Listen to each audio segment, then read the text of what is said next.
Hello friends नमस्कार। आज मैं आपनको ପାଇଁ ନେଇ ଆସିଛି ମାତ୍ର ଦୁଇଟି ଜିନିଷରେ ତିଆରି ହେଉଥିବା ବହୁତ ହି ଟେଷ୍ଟି ଆଉ କ୍ରିସ୍ପି ପକୁଡ଼ି ରେସିପି। ସବୁଠୁ ଭଲ କଥା ହେଲା ଏହି ପକୁଡ଼ି ବନାଇବା ପାଇଁ ନା ଆମକୁ ବେସନ ଦରକାର ଆଉ ନା ମଇଦା। ଆଉ ଏଇଟା ମାତ୍ର 15ରୁ 20 ମିନିଟରେ ବନିକି ରେଡ଼ି ହବ। ତ ବିନା ବେସନ ବିନା ମଇଦାରେ ତାହା ବି ଏତେ କ୍ରିସ୍ପି ପକୁଡ଼ି କେମିତି ହବ ଏହା ଜାଣିବା ପାଇଁ ଭିଡ଼ିଓକୁ ଶେଷ ପର୍ଯ୍ୟନ୍ତ ନିଶ୍ଚୟ ଦେଖନ୍ତୁ।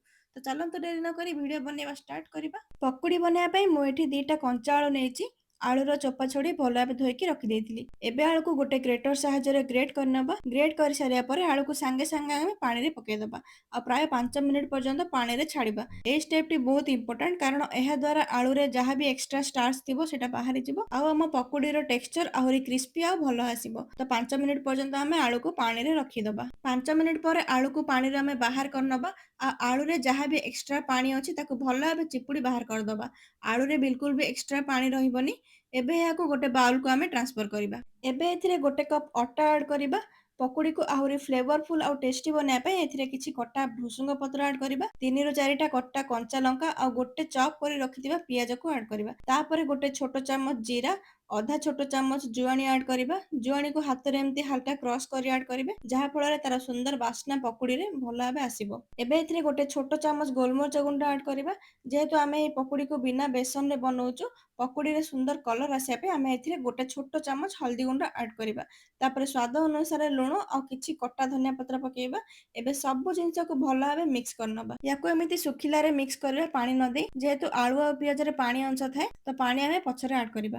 ଏବେ ଏଥିରେ ଆମେ ପାଣି ଆଡ୍ କରିବା। ତ ଗୋଟେ କପ୍ ଅଟା ପାଇଁ ଆମେ ଏଠି ଗୋଟେ କପ୍ ପାଣି ୟୁଜ୍ କରିବା କିନ୍ତୁ ପାଣିକୁ ଏକାଥରେ ଆଡ୍ କରିବାନି, ଅଳ୍ପ ଅଳ୍ପ କରି ଆଡ୍ କରିବା ଆଉ ମିଶେଇବା ଯେମିତି ବ୍ୟାଟରର କନସିଷ୍ଟେନ୍ସି ପରଫେକ୍ଟଲି କଣ୍ଟ୍ରୋଲରେ ରହିବ। ତ ଦେଖନ୍ତୁ ଫ୍ରେଣ୍ଡସ୍ ଆମର ଏଠି ଗାଢ଼ ବ୍ୟାଟର ଗୋଟେ ରେଡି ହେଇଗଲା।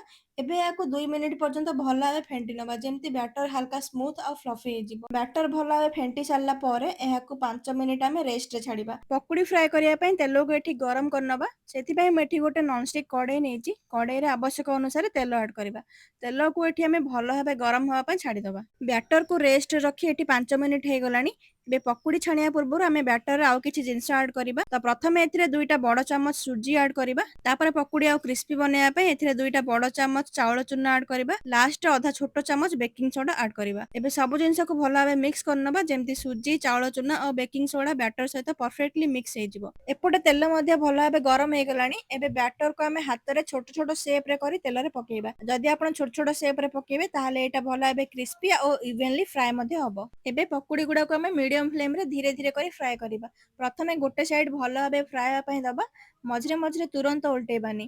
ଏହା ଦ୍ୱାରା ପକୁଡ଼ିର ସେପ୍ ଭଲ ରହିବ ଆଉ ଭିତରେ ମଧ୍ୟ ପ୍ରପରଲି କୁକ୍ ହେଇଯିବ। ତ ଏବେ ଦେଖନ୍ତୁ ଗୋଟେ ସାଇଡ ହାଲକା ଗୋଲ୍ଡେନ କଲର ହେଇ ଆସିଲାଣି।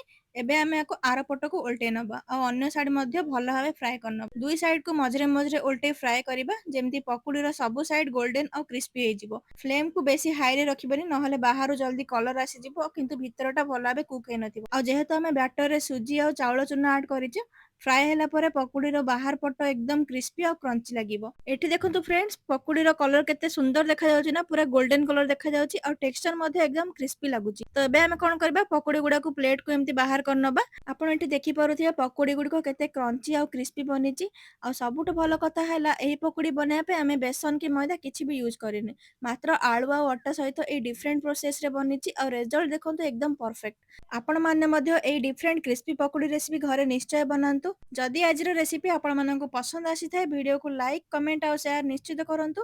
ଆଉ ଏମିତି ନୂଆ ନୂଆ ରେସିପି ପାଇଁ ମୋ ଚ୍ୟାନେଲକୁ ସବସ୍କ୍ରାଇବ କରିଦିଅନ୍ତୁ। ଆଜି ପାଇଁ ଏତିକି। ରହିଲି ନମସ୍କାର। ଜୟ ଜଗନ୍ନାଥ।